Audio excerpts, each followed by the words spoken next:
Je suis présent pour aborder avec le diaspora saharien les problématiques qu'ils ont, si on pourra les aider à intégrer et à régulariser leur situation, leur donner les conseils, les accompagner et sensibiliser sur leurs droits et les droits de leur séjour dans notre pays. Nous nous basons sur la feuille de route tracée par le pacte de Marrakech relative aux droits des immigrants. Donc d'après vous, ces solutions elles sont efficaces? Je pense que nous devrons tous travailler en collaboration avec leurs consulats et pour trouver des solutions à leurs problèmes. بسم الله الرحمن الرحيم. محمد الغضب السملاري، عضو اللجنة الجهوية بحقوق الإنسان الداخلة والذهب، منسق اللجنة الدائمة للحماية والرصد. اليوم كان عندنا مشاركة مع الجمعية السنغالية في واحد اللقاء اللي كيتمحور حول المهاجرين الحقوق والواجبات. قمنا بالتعريف بأدوار ديال اللجنة الجهوية لحقوق الإنسان، ومن خلالها الأدوار ديال المجلس الوطني. حاولنا ما يمكن نستعرضوا يعني ما توصلنا له في التقرير الأخير اللي قامت بإنجازه اللجنة الجهوية لحقوق الإنسان حول وضعية المهاجرين بالجهة، من خلال طبعا اللقاءات اللي نظمتها اللجنة مع مختلف المتدخلين من سواء من الجاليات المتواجدة بالجهة، الجاليات الجنوب افريقية المتواجدة بالجهة، او من خلال التمثيليات الدبلوماسية اللي كاينة في الجهة ايضا. الاشكالات سواء كانت مسطريه تنظيميه، اشكاليات الاندماج، يعني عديد الاشكالات اللي كيواجهوا هاد المهاجرين هنايا كانت محور ديال هذا اللقاء.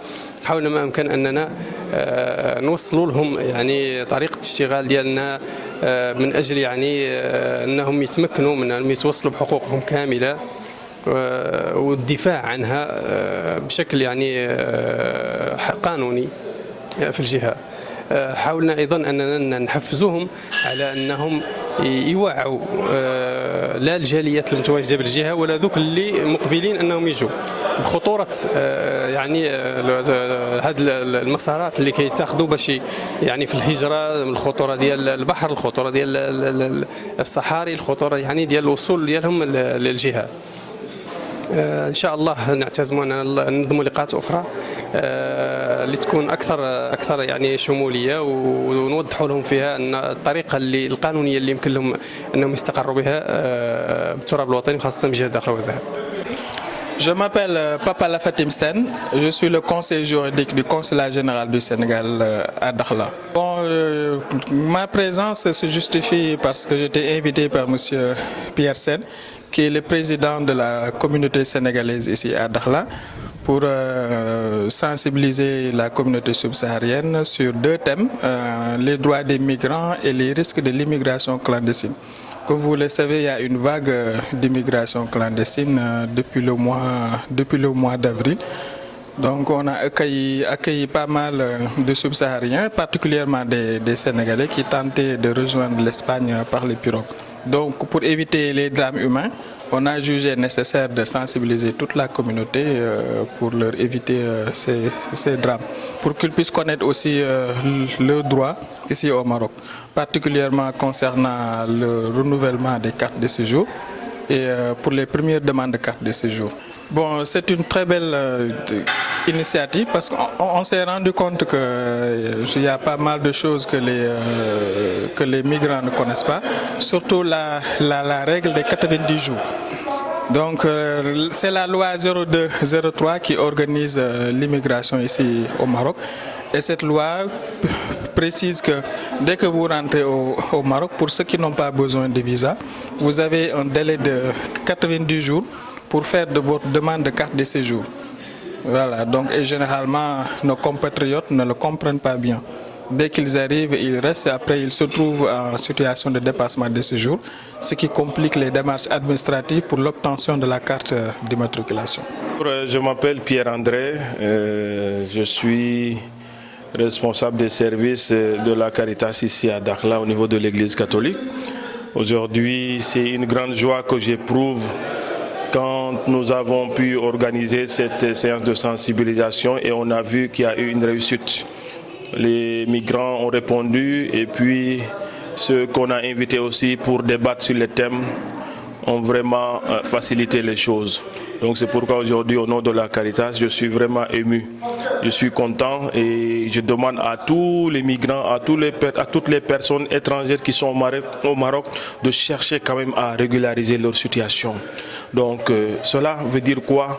Donc nous devons nous tenir la main, nous devons essayer d'aller vers l'information pour connaître nos droits, connaître aussi et respecter nos devoirs aussi en tant que personnes étrangères. Vraiment un grand merci au nom de la Caritas, au nom de l'Église catholique. Exactement, on va continuer la sensibilisation. D'ici la fin de l'année, il y aura encore d'autres campagnes de sensibilisation qui seront organisées ici au niveau de la Caritas. Parce que c'est dans notre plan d'action, donc nous prévoyons quand même 2 à 3 campagnes de sensibilisation au profit des migrants, au profit des personnes étrangères, pour pouvoir quand même les sensibiliser davantage, comme j'ai dit tantôt. Voilà. De ce pacte de Marrakech relatif aux droits des migrants. Donc, et aussi pour voir les causes de l'immigration, les causes pourquoi les gens quittent chez eux, soit ils ont des difficultés politiques, ou soit ils sont subis à des traites inhumaines, ou soit ils sont malgré eux déportés de chez eux. Donc nous ici, notre commission régionale a accompagné toutes les étapes de ces immigrants et la difficulté qu'on a eue, c'est les gens qui n'ont pas d'identification. Sa Majesté le Roi a ordonné la légalisation d'une grande vague d'immigrés au Maroc qui jouissent aujourd'hui du travail, d'intégration, de l'éducation de leurs enfants et même de leur regroupement familial. Pendant un moment donné, ces immigrés ont le droit de rester dans leur pays d'accueil. Mais quand cette période s'achève, ils doivent quitter celui-ci et retourner dans leur pays d'origine. S'ils restent, alors deviennent des immigrés clandestins. C'est pour cette raison qu'il est difficile d'obtenir des chiffres exacts sur l'immigration dans son ensemble, car certains immigrés se cachent pour ne pas être expulsés. L'immigration est dite irrégulière lorsqu'une personne reste dans un pays de manière illégale, sans tenir compte des lois qui la réglementent. De ce fait, l'immigration irrégulière ou clandestine constitue l'une des principales préoccupations des pouvoirs publics de tous les États touchés par ce phénomène.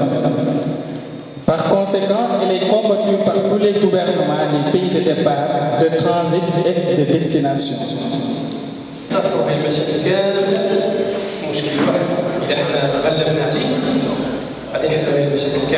va faire la conclusion de tous ces problèmes à un seul problème.